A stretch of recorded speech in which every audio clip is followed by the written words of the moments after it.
Uterine fibroids అంటే మనము ఎక్కువ శాతం మహిళల్లో చూసే గడ్డలు, ఈ గర్భాశయంలో వచ్చే గడ్డలు. ఈ సాధారణంగా చూస్తే రీప్రొడక్టివ్ ఏజ్ గ్రూప్ అంటే ఒక 20 నుంచి 45 వయసు వరకు దాదాపు 60% మహిళలకి ఈ గడ్డలు అనేది ఉండడం చాలా సాధారణం. ఈ గడ్డలు మనం తెలుసుకోవాల్సింది ఏంటంటే, ఫస్ట్ ఆఫ్ ఆల్ ఇది క్యాన్సర్ కాదు, బినైన్ ట్యూమర్స్ అని అంటారు. బినైన్ ట్యూమర్స్ అంటే అది వేరే దగ్గరికి స్ప్రెడ్ అవ్వవు. ఈ గడ్డలు ఎక్కడైతే ఉన్నాయో ఆ గర్భాశయం వరకే ఉంటాయి, వేరే దగ్గరికి కూడా స్ప్రెడ్ అయ్యే అవకాశం ఉండదు. యూట్రైన్ ఫైబ్రాయిడ్స్ అనే ఒక బినైన్ ట్యూమర్ కాబట్టి దీనివల్ల జనరల్గా సీరియస్ హెల్త్ ఇష్యూస్ ఏమీ ఉండకపోవు, లాంగ్ టర్మ్లో ఉండవు. బట్ ఎక్కువ శాతం మనం చూస్తే ఈ గడ్డలు ఉన్న మహిళలకి ఒక 25% మహిళలకి ఎవరికైతే ఈ గడ్డలు ఉన్నాయో వాళ్ళల్లో సాధారణంగా మనం చూసే సిమ్టమ్స్ అయితే ఫస్ట్ ఒకటి వచ్చి హెవీ బ్లీడింగ్. సో మెన్స్ట్రుయేషన్ అప్పుడు నార్మల్ కన్నా ఎక్కువ శాతం బ్లీడింగ్ అవ్వడం ఒకటి చూస్తాము. ఇంకోటి కామన్గా మనమైతే చూసేది నొప్పి. ఈ కడుపు కింద లోవర్ అబ్డామన్లో అంటే కింద ఎక్కువ చాలామందికి ఈ నొప్పి, ఈ ప్రెషర్ సిమ్టమ్స్ అనేవి కూడా వస్తుంటాయి. సో ఈ గెడ్డలు మన గర్భాశయంని పెద్దది చేస్తుంది కాబట్టి ఆ గర్భాశయం వాల్యూమ్ పెరిగే దానివల్ల చుట్టుపక్కల ఉండే అవయవాలపైన ప్రెషర్ పడ్డము, ఆ ప్రెషర్ వల్ల నొప్పి కానీ, లేకపోతే కొంతమందికి యూరిన్ మూత్ర సంచి పైన ప్రెషర్ పడ్డాని వల్ల యూరిన్ ఎక్కువసార్లు వెళ్ళాల్సిన అవసరం ఉండొచ్చు. కొంతమందికి యూరిన్ వచ్చినప్పుడు ఆపుకోలేనితనం కూడా ఉండొచ్చు. ఇంకొంతమందికి ఇది మలబద్ధకంగా కూడా ప్రజెంట్ అవ్వచ్చు, ఎందుకంటే మళ్ళీ వెనకాలండే అవయవాల పైన ప్రెషర్ పడి వాళ్ళకి కాన్స్టిపేషన్ సిమ్టమ్స్ కూడా రావచ్చండి. సో ఓవరాల్ చూస్తే మీకు ఇది చాలా సాధారణం కాబట్టి ఫస్ట్ ఆఫ్ ఆల్ ఒక కడుపు నొప్పి వచ్చినప్పుడు జనరల్ ఫిజిషియన్ దగ్గరికి కానీ ఎవరికైనా పోయినప్పుడు ఒక అల్ట్రాసౌండ్ అడగడం అయితే చేస్తారు. సో అల్ట్రాసౌండ్లో దాదాపు 95 నుంచి 100% ఈ ఫైబ్రాయిడ్స్ని అల్ట్రాసౌండ్లోనే మనము డయాగ్నోస్ చేయగలుగుతాము. సో ఒకసారి డయాగ్నోస్ అయిన తర్వాత నెక్స్ట్ మనం తెలుసుకోవాల్సింది కామన్గా ట్రీట్మెంట్ ఆప్షన్స్ ఏంటి. So first treatment option medication. So medical management. So ఈ మెడికల్ మేనేజ్మెంట్లో మామూలుగా ఈ ఈస్ట్రోజన్ లెవెల్స్ని, హార్మోన్ లెవెల్స్ని తగ్గించే మెడికేషన్స్ వాడడం దానివల్ల ఆ ఫైబ్రాయిడ్ సైజ్ తగ్గించుకోవచ్చు అండి.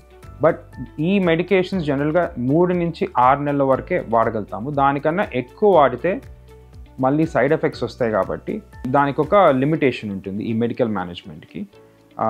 అండ్ సిమ్టమ్స్ అనేది అంటే దీనివల్ల వచ్చే ఇబ్బందులు, ఈ హెవీ బ్లీడింగ్ కానీ అండ్ ఇలాంటి ఇబ్బందుల్ని మేనేజ్ చేయడానికి కూడా మెడికేషన్స్ ఉంటాయి. సో అవి కూడా ఆ మెడికేషన్స్కి సైజ్ తగ్గకపోయినా ఈ సిమ్టమ్స్ ఇంప్రూవ్మెంట్ అనేది ఉంటుంది. ఈ మెడికేషన్స్ 2-3 years కూడా వాడడము మనం చేయొచ్చు. Next long term solutions medication కాకుండా చూస్తే మనకి 2 ట్రీట్మెంట్ ఆప్షన్స్ ఉంటాయి. ఒకటి సర్జరీలో మళ్ళీ రకరకాల సర్జరీలు ఉంటాయండి దీని ట్రీట్మెంట్కి. కామన్గా మనం చూసేది ఒకటైతే ఎక్కువ శాతము ఈ యూట్రస్ని రిమూవ్ చేయడం అనేది చేస్తారు. హిస్టరెక్టమీ అంటారు, అంటే గర్భాశయాన్ని తీసేయడము. సో ఇది లాప్రోస్కోపిక్గా చేయొచ్చు, లేదంటే ఓపెన్ సర్జరీగా చేయొచ్చు, లేదంటే కొంతమందికి వజైనల్ అంటే కింద వజైనల్ నుంచి కూడా హిస్టరెక్టమీ కూడా చేయడం అనేది ఒక ట్రీట్మెంట్ ఆప్షన్స్ అండి. నెక్స్ట్ చూస్తే కానీ మయోమెక్టమీ అంటే మయోమా అంటే యూట్రైన్ ఫైబ్రాయిడ్ని మయోమా అంటాము మెడికల్ టర్మినాలజీలో. సో మయోమెక్టమీ అంటే యూట్రైన్ ఫైబ్రాయిడ్ వరకు సర్జరీ చేసి either laparoscopic surgery, open surgery కానీ హిస్టెరోస్కోపిక్ కూడా చేయొచ్చు. హిస్టెరోస్కోపిక్ అంటే వజైనల్ సర్జరీ, అది దాని ద్వారా కూడా ఈ ఫైబ్రాయిడ్స్ని తీసే ఒక సర్జరీని మయోమెక్టమీ అని అంటాము. మయోమెక్టమీని ఎక్కువగా ఎవరైతే ఈ ప్రెగ్నెంట్ అవ్వాలనుకుంటున్నారో, లేకపోతే ఫర్టిలిటీ ఇష్యూస్ వల్ల ఈ ఫైబ్రాయిడ్ ట్రీట్మెంట్ చేయాలనుకుంటున్నారో అలాంటి వాళ్ళకి మయోమెక్టమీ సూట్ అవుతుంది. అండ్ నెక్స్ట్ మనము ఇప్పుడు చూస్తే కానీ యూట్రైన్ ఫైబ్రాయిడ్ ఎంబలైజేషన్ అంటే అసలు దానికి ఫస్ట్ మనం అర్థం తెలుసుకోవాలి.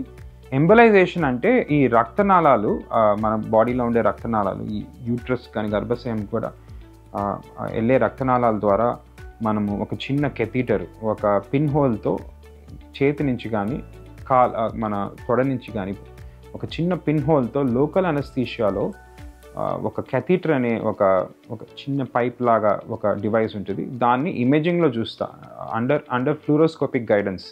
అంటే ఒక మోడర్న్ ఇమేజింగ్ మొడాలిటీ అండి ఇది. ఆ ఇమేజింగ్ మొడాలిటీలో మనం చూసుకుంటే ఈ చిన్న కెథీటర్ ద్వారా ఈ ఫైబ్రాయిడ్కి వెళ్ళే రక్తనాళాలను వరకు మనము బ్లాక్ చేయడం అనేది ఒక ఎంబలైజేషన్ అని అంటారు.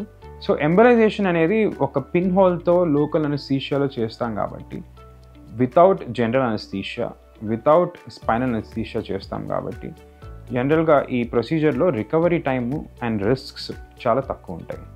ఇంకోటి, సర్జరీతో కంపేర్ చేస్తే ఎలాంటి కోతలు కానీ యూట్రస్ చుట్టుపక్కల ఉండే అవయవాల్ని డిస్టర్బ్ చేయం కాబట్టి కేవలం న్యాచురల్ పాత్వేస్, న్యాచురల్గా ఉండే రక్తనాళాల ద్వారా వెళ్ళి ట్రీట్మెంట్ చేస్తాం కాబట్టి సర్జరీలో మనం చూసే సైడ్ ఎఫెక్ట్స్ ఎంబలైజేషన్లో జనరల్గా మనకి ఆ సైడ్ ఎఫెక్ట్స్ ఉండవు. సో సాధారణంగా చూస్తే ఒక సర్జరీ అన్నాక ఒక బ్లడ్ లాస్ ఉంటుంది, సో ప్లస్ అనస్థీషియా ఇవ్వాల్సి ఉంటుంది, ప్లస్ ఈ కోతల వల్ల రికవరీ అనేది ఎక్కువ రోజులు కూడా పడుతుంది. జనరల్గా ఒక సర్జరీలో 1 month, ఒక 2 వారాల నుంచి 6 వారాల దాకా రికవరీ పీరియడ్ అనేది ఉంటుంది.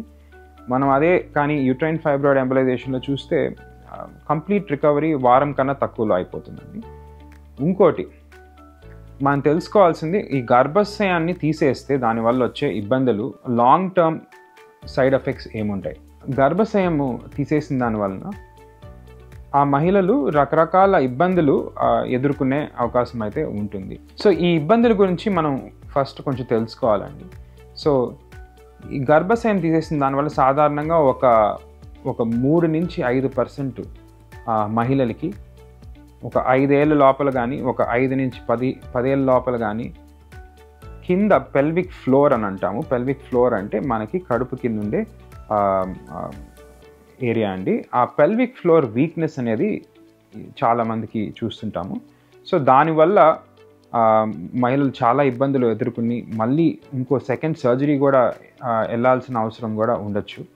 ఇంకోటి కూడా రీసెర్చ్లో మనం చూస్తే కానీ యూట్రస్ తీసేసిన దానివల్ల హార్ట్ డిసీజ్ లాంటి ప్రాబ్లమ్స్ కూడా, అంటే for example coronary artery disease అంటాము. సో కరోనరీ ఆర్టరీ డిసీజ్ కూడా ఇలాంటి పేషెంట్స్లో కొంచెం ఎక్కువ శాతం రావడానికి అవకాశం ఉంటుంది. అండ్ ఇంకోటి కానీ చూస్తే యూరినరీ సైడ్ ఎఫెక్ట్స్ కూడా ఉంటాయండి కొంతమందికి. అంటే చుట్టుపక్కల ఈ మూత్రసంచి కూడా ఉంటుంది కాబట్టి సర్జరీ చేసిన తర్వాత కొంచెం ఎక్కువ సార్లు యూరిన్ వెళ్ళాల్సిన అవసరం ఉండడం కానీ, లేదంటే యూరిన్ వచ్చినప్పుడు ఆపుకోలేనితనం కానీ, ఇది కొంతమందికి కూడా ఒక 2% 1%కి పేషెంట్స్కి ఇలాంటి ఇబ్బందులు కూడా రావచ్చు. అండ్ ఇంకా కానీ చూస్తే కొంతమందికి ఈ పక్క నుండి అవయవాలు కూడా డిస్టర్బ్ అవుతాయి కాబట్టి ఈ పక్క నుండే పేగులు అతుక్కోపోవడం కానీ, దానివల్ల మళ్ళీ సర్జరీ చేసుకోవాల్సిన అవసరం కానీ, ఇలాంటి సైడ్ ఎఫెక్ట్స్ కూడా వచ్చేదానికి అవకాశం ఉంటుంది సర్జరీ తర్వాత. యూట్రైన్ ఫైబ్రాయిడ్ ఎంబలైజేషన్లో మనకి ఎలాంటి సర్జరీ ఉండదు కాబట్టి, ఎలాంటి అవయవాలని డిస్టర్బ్ చేయం కాబట్టి దానివల్ల ఈ సైడ్ ఎఫెక్ట్ ప్రొఫైల్ అనేది మనం చూడము. చాలా safe procedure, at the same time చాలా ఎఫెక్టివ్ కూడా. అండ్ ఈ ప్రొసీజర్ కూడా చాలా వరకు డే కేర్లో జరగడము ఉంటుందండి. అంటే పొద్దున వస్తే almost 80-90% of the patients same day discharge చేస్తాము. అండ్ ఇంకో సాధారణంగా మనము చాలామంది మహిళలకు ఉండే ఒక డౌట్స్ కూడా ఈ ఫర్టిలిటీకి సంబంధించి, ఈ ఫైబ్రాయిడ్స్ ఉన్న దానివల్ల ఇన్ఫర్టిలిటీ ప్రాబ్లమ్స్తో చాలామంది ఇబ్బంది పడుతుంటారు. సో ఇన్ఫర్టిలిటీ ఉన్నప్పుడు జనరల్గా గైనకాలజిస్ట్ మయోమెక్టమీ అనే ప్రొసీజర్ని ఆఫర్ చేస్తారు. నేను ఏదైతే ఇంతకుముందు ఎక్స్ప్లెయిన్ చేశానో, ఫైబ్రాయిడ్ వరకు సర్జరీ తీసేసి యూట్రస్ని ప్రిజర్వ్ చేస్తారు. ఇంకా కానీ చూస్తే ఇప్పుడు యూట్రైన్ ఫైబ్రాయిడ్ ఎంబలైజేషన్ వల్ల ఈ ఫర్టిలిటీ అనేది కోల్పోతాము, లేకపోతే ఛాన్సెస్ ఆఫ్ బీయింగ్ ప్రెగ్నెంట్ తక్కువ ట్రీట్మెంట్ తర్వాత అనే ఒక అపోహ కూడా చూస్తుంటాము. అది కూడా ఈరోజు అది ఎవిడెన్స్ బేస్డ్ కాదు. అంటే దానికి మనకు రీసెర్చ్లో చూస్తే స్ట్రాంగ్ ఎవిడెన్స్ లేదండి. యూట్రైన్ ఫైబ్రాయిడ్ ఎంబలైజేషన్ తర్వాత కూడా గుడ్ ఛాన్సెస్ ఆఫ్ ప్రెగ్నెన్సీకి వెళ్ళాలనుకున్న ఉమెన్కి ఇప్పుడు ఈ ఫైబ్రాయిడ్స్ ఉండి ప్రెగ్నెన్సీస్ వెళ్ళాలనుకున్నప్పుడు కూడా యూట్రైన్ ఫైబ్రాయిడ్ ఎంబలైజేషన్ అనే ఈ ట్రీట్మెంట్ని ఆఫర్ చేయగలుగుతాము. అండ్ ఆ డిస్కషన్ కూడా minimally invasive non surgical option గట్టిగా కావాలనుకున్న వాళ్ళకి మనము ఈ ఫైబ్రాయిడ్ ఎంబలైజేషన్ కూడా ఆఫర్ చేయొచ్చు ప్రెగ్నెన్సీ అవ్వాలనుకున్నాం.